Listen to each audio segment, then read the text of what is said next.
What's up, guys? Welcome to Daily Dose of Reddit. This is your host, Zach, and today's subreddit is r/IDontWorkHereLady. This story's called, "No, Strange Angry Man, you cannot have my room key." So this literally just happened. I'm on mobile and hyped up since this just happened, so apologies for formatting and grammar. I'm in Vegas for the weekend with friends. I have work on Monday, so I'm flying out tonight, and my friends are staying one more night. We were in a big group, so we booked a 3-bedroom suite. It was 4 p.m., and I went back to my room to pack up and head to the airport for my 7 p.m. flight. When I get back to my room, there's this 40-ish-year-old dude banging loudly on the room next to mine. The cast is Butthole Dude and me. "Hey dude, what's up? You okay?" I lost my room key. My buddy's passed out. "That sucks, but I'm sure the front desk can give you another key." I already tried that, but they won't give me my key because my name isn't on the room. Ouch, that sucks. Good luck. I unlock and enter my room to start packing. About 30 seconds later, there's now someone pounding on my door. I'm trying to pack, but I go answer. What a shocker, it's Butthole Dude. "Hey dude, what's up?" I know you're busy, but can you let me into my room? It's right next door. "Huh?" Confused face. My room. Let me in my room. Mi habitación, por favor. "What?" Even more confused face. Habla inglés. "Of course I speak English. I was just talking to you in the hallway a couple minutes ago." So why won't you help me? You have to clean my room next, so why don't you let me in now instead of giving me a hard time? At this moment, I now realize that he thinks I'm housekeeping.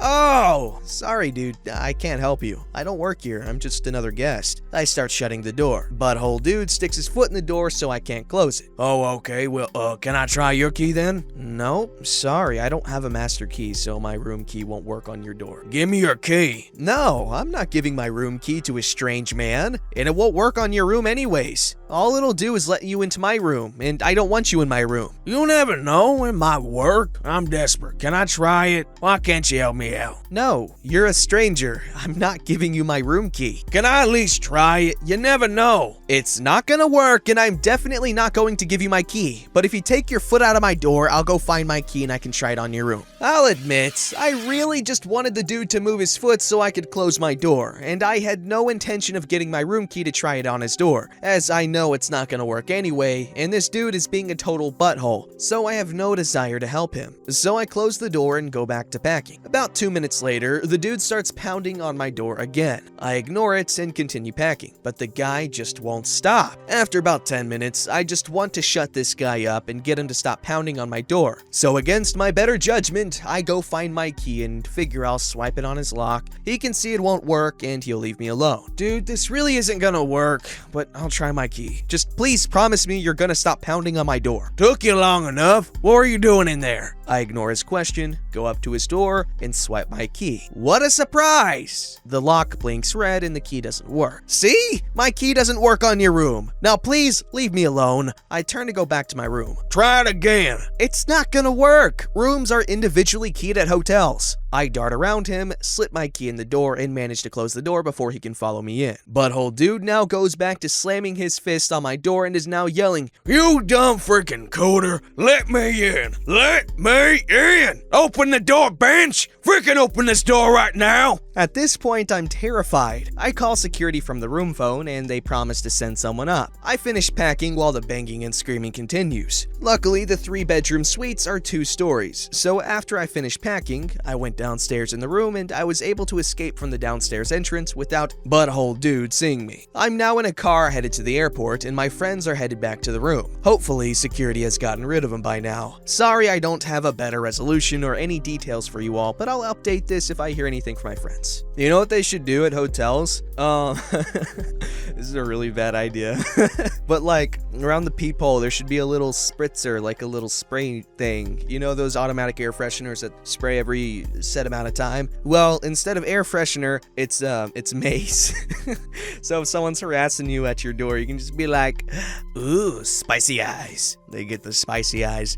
This story is called, "I Don't Work Here and I Don't Like Being Touched." Hello, I am a male rando who has a story to tell. So, when I go shopping, I always have headphones in and am either on the phone with my girlfriend about groceries or listening to music. This time I was listening to a podcast, not important, but if you must know, it's the Misfits podcast. Something about myself is that I am 5'11" to 6 feet, so I usually get asked to help people get things off the shelf. I actually had once joked about having a hat that said, "Yes, I can help you get that off the top shelf." Well, today, as I'm going through the store doing my thing, I get stopped and asked by these ladies. One is in her late 40s, the other very much older, I assume mother and daughter, to grab these very large water jugs that were, for some reason, on the top shelf. Without hesitation, I get them. They thank me and then ask if I know about something else to be in stock, and I told them that I'm sorry, but I don't work here. I wear nothing but black almost every day of my life, and that just so happens to be the uniform there, so I don't ever get upset when I get confused for an employee. They apologize, and I go back to my cart. I could feel the presence behind me as I begin to walk away, that eerie feeling. Then that ominous noise of the throat clear, and I knew I had a Karen behind me. I turn around, thinking she was wanting me to get something from the top shelf. "Hi, did you need me to get something from the upper shelf?" I say with my customer service smile. She smacks her lips and rolls her eyes.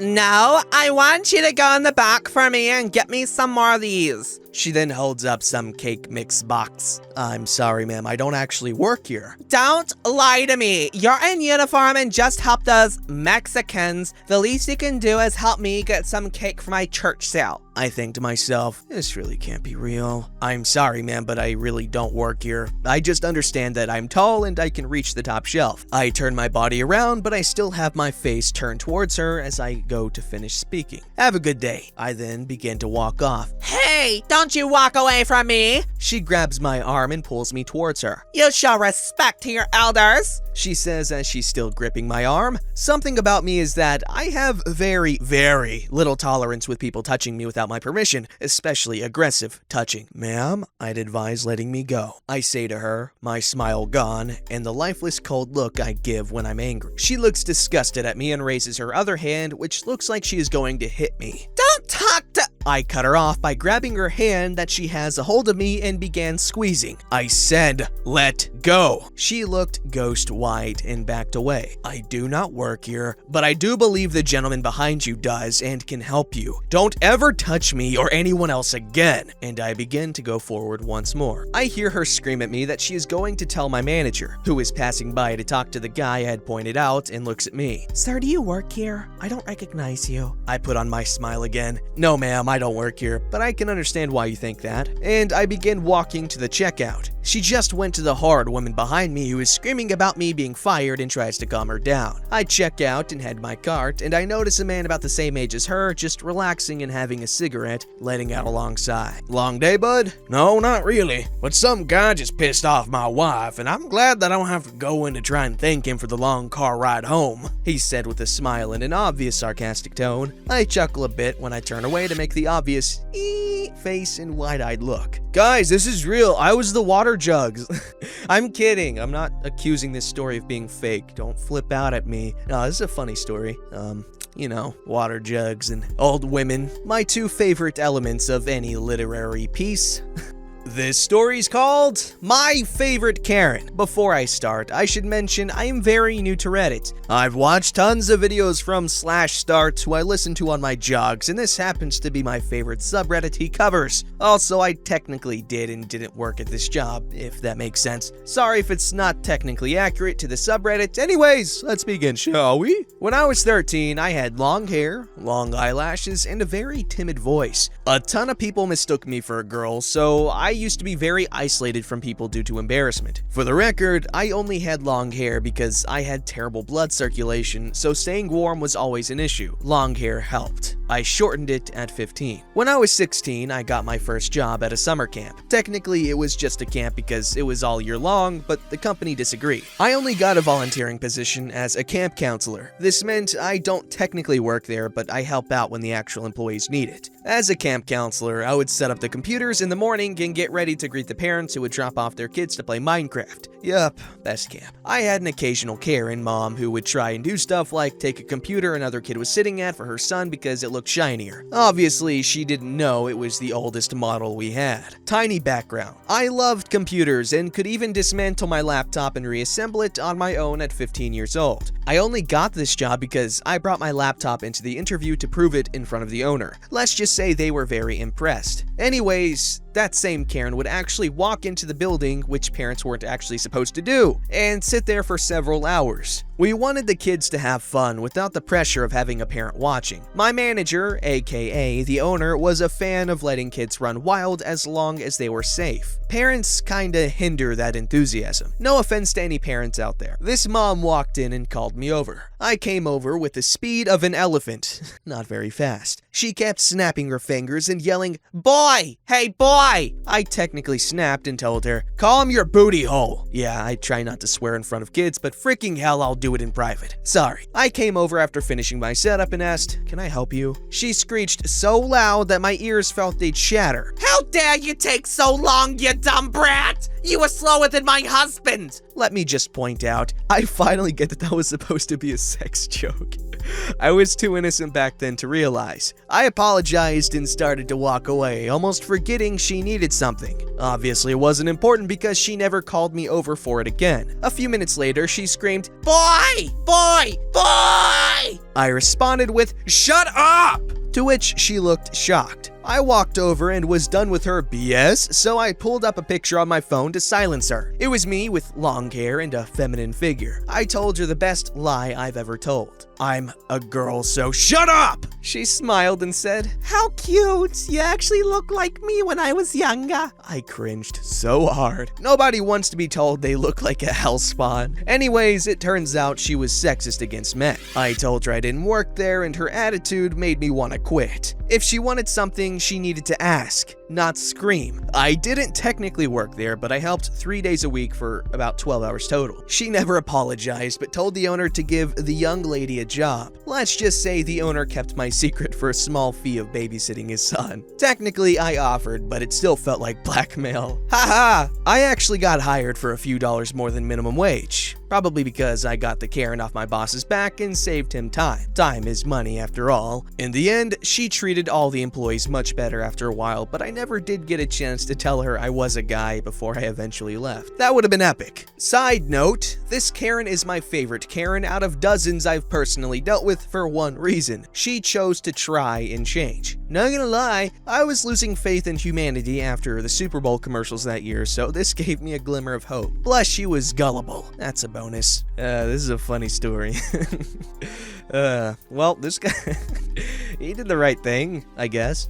This story's called "Today I Floobity-Doobity-Dup by Marrying My Cousin." Oh, I've been there, buddy. Obligatory first-time poster, and English is not my first language, be kind. This happened Friday/yesterday, and I feel the urgent need to share it with somebody. So, probably you folks will like it. I met the love of my life in 2013 at a board game evening with some friends from university. We first operated greatly together while playing Risk, until she betrayed me in the worst possible moment, when she afterwards successfully argued to get me killed in werewolves for 3 times in a row. I just knew that she was the right one. After finishing our studies, we moved in together and decided to get married last year. Now, it's important to note that I'm from the upper north of our country while she is from the south. Also, both families are kinda shattered between several federal states, so occasions to meet each other's extended family are few and far between, and our parents only met each other 2 times before our wedding. The wedding itself took place on Friday. The formalities at the registry office, followed by a reception, dinner, and party afterwards. We placed our grandmothers, 2 lovely widowed ladies in their mid-80s, together at a table, and they apparently hit it off, chatting and laughing the whole time. However, at some point, we realized that they were getting more serious and started to send us worried looks. But honestly, at our wedding, we were too busy to really care about it. Party continued, we had a blast and got blasted. Probably entertained the whole neighborhood with our wedding night and met the remaining guests for a late breakfast yesterday. All in all, a great wedding. Until our mother sent us both down in private for probably the most awkward conversation in my life. During the dinner, our grandmothers came to an unexpected finding. They are cousins. I married my own distant cousin. Apparently, our grandma's fathers, our great-grandfathers, were brothers, but estranged themselves over a failed business and political views. shortly after World War II. Both had very few relatives, and with a few moves in general post-war chaos, the contact was basically cut off. Both married, founded families, which grew and had no idea about the relatives from the other side of the country. Until Friday. They realized when they found out that they grew up in the same city, and the other woman has the name of the once loved but long lost cousin. If calculated correctly, my wife and I are 12.5% blood related. Sadly, we are still not royalty. Okay, honestly, I don't think that that's that much of a deal, really. People more related than that get married all the time, and obviously that's not really a justification, but honestly, 12.5%, I mean, everyone is at least a little related, so I honestly don't think that's that much of a problem. Don't forget to like, subscribe, and hit that bell to never miss an episode.